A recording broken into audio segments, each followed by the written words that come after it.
Netflix and Tesla have reported earnings. Let's talk about it.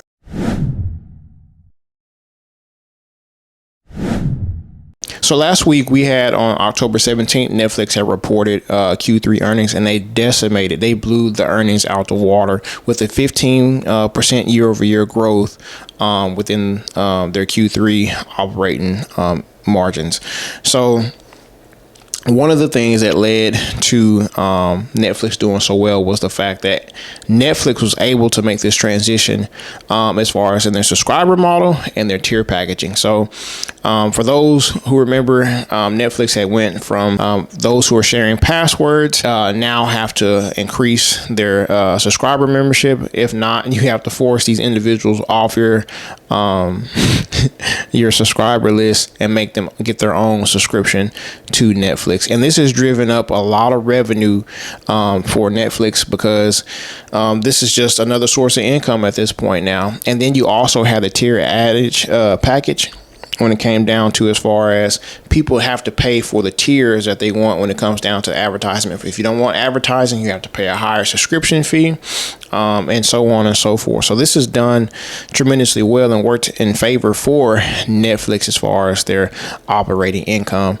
So compared to 2023 of Q3, we saw that Netflix brought in $2 billion in that quarter. Now, fast forward to 2024, they brought in $2.3 billion this quarter. So pretty much a large increase as far as within their net income they brought in as far as quarter to quarter and year-over-year basis.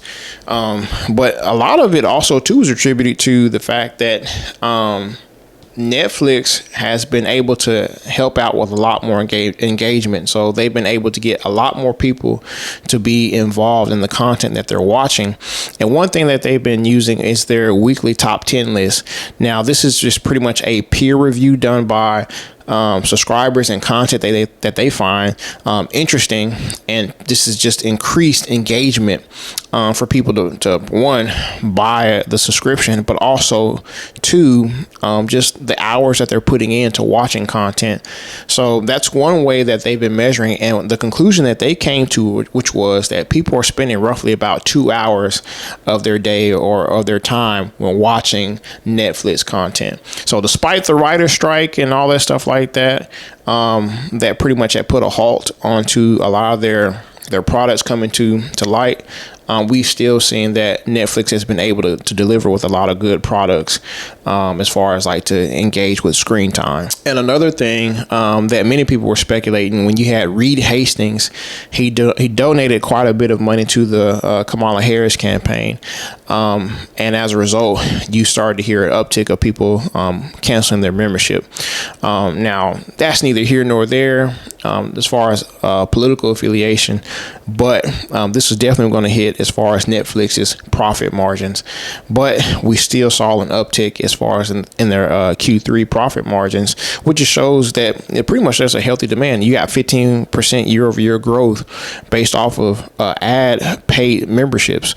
So, I mean, this is a win for Netflix. Now, the other win for Netflix is that they're pretty much offering more services such as games, right? In sports. So one thing that many people are looking forward to, which is on November 15th, you have the Mike Tyson and the Jake Paul fight.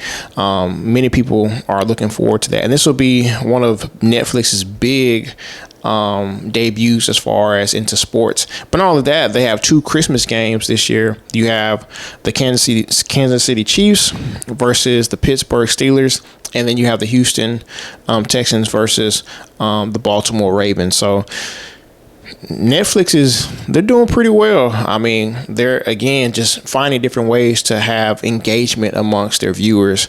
So, and then they're coming out with more content that viewers are interested in. Many people enjoyed Squid Games the first season. Well, they're coming out with Squid Games 2 coming out pretty soon.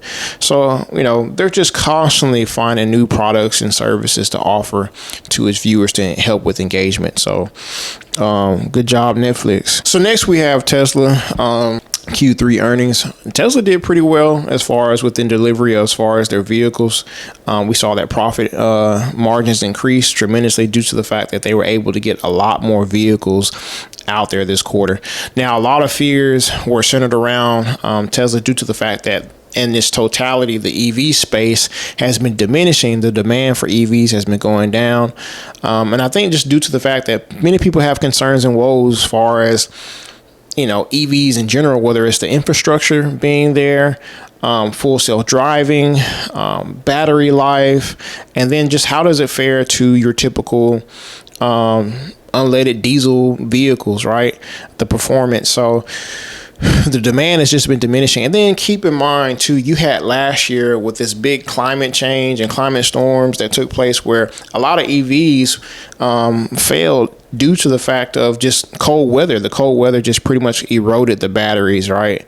So many people were turned off as far as particularly the Tesla models, because that is one of the number one EV vehicles here in America. So I think this win in Q3, as far as seeing an uptick is in their Tesla models, is huge, because not only does it show that there's still a demand there, but you're getting better.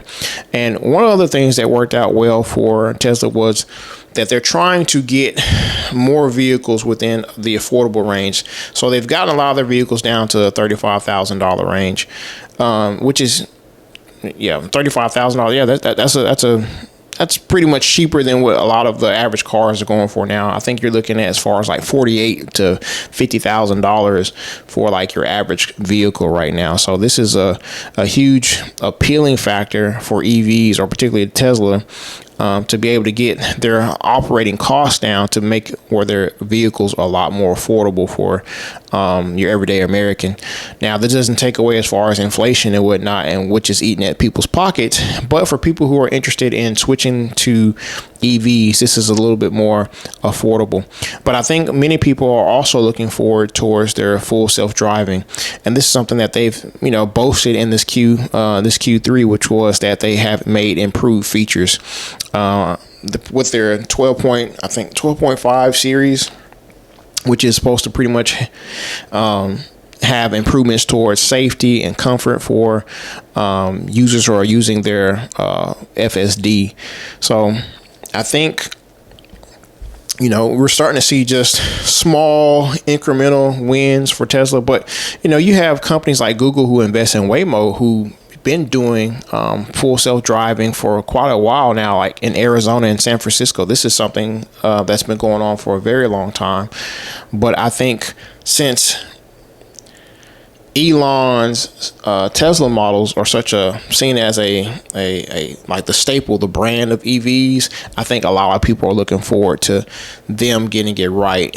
So there have been new features coming out as far as within the full self-driving as well too. People can use the autonomous feature to where your vehicle in a parking lot can drive to you wherever you are. If let's say, for example, you're coming out the grocery store and you have your cart, you don't want to go out to get your vehicle. Well, you can have your vehicle drive to you. Now, I'm pretty sure that comes with challenges in itself, but it's still pretty neat. Right, I'm pretty sure it can. Everybody knows how parking lots are. They can get hectic, they can get crowded, they can get chaotic. So I'm actually curious to see how that works out. But this feature is supposed to help with the car owner, pretty much to help alleviate their task. But anyways, Tesla did pretty well. Again, they saw roughly about, I think, $2.7 billion in Q3 for them. So strong beat for them. And I think as far as future projection or future guidance for them is also pretty healthy as well too, as far as their profit margins, as Elon is able to get a lot of these costs down as far as batteries and equipment and whatnot to build his Tesla models.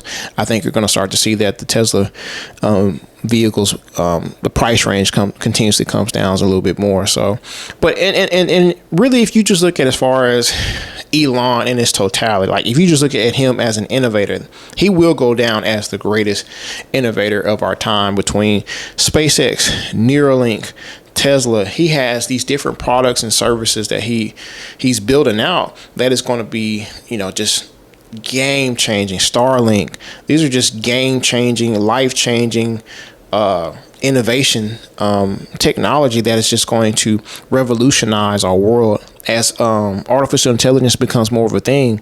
I mean, he's at the forefront.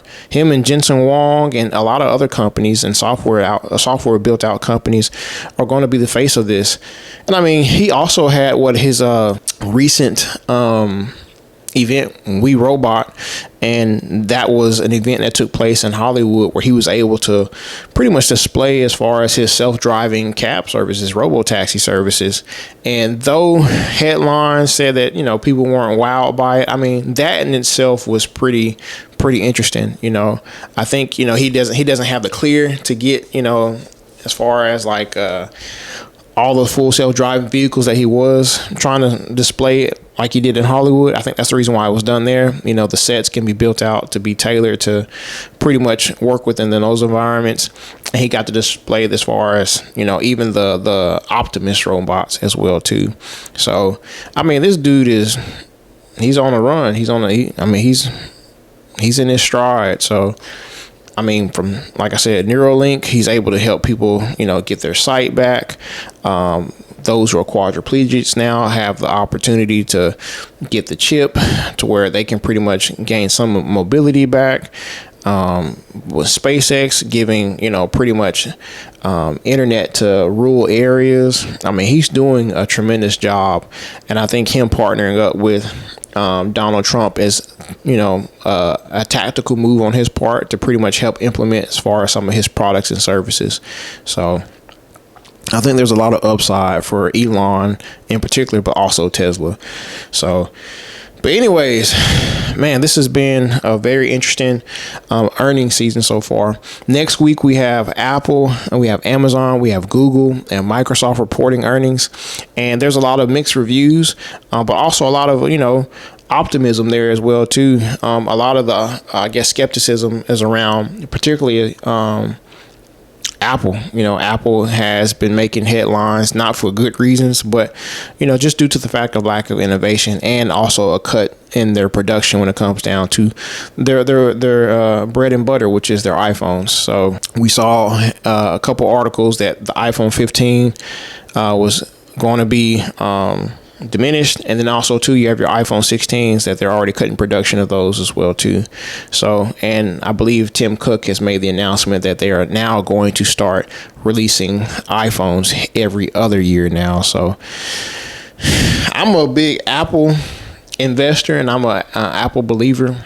I have Apple products, and I do believe that they have innovation ahead of them, but they have to find talent. They have to find human capital and innovation to basically spur pretty much this super great upgrade cycle again. They need more products out there to help with to drive profit margins up again. So it'll be pretty interesting to see how Apple does next week. Google has also been kind of getting hit over the head left and right with the Department of Justice and all these different fines and court cases. And that even plays into Apple, if you will, too, because their money's being tied up in a lot of ways to fight some of these court cases. So we'll see. Q3's been pretty interesting so far. So anyways, be sure to tune in to the next video. Thank you for your time. Bye-bye.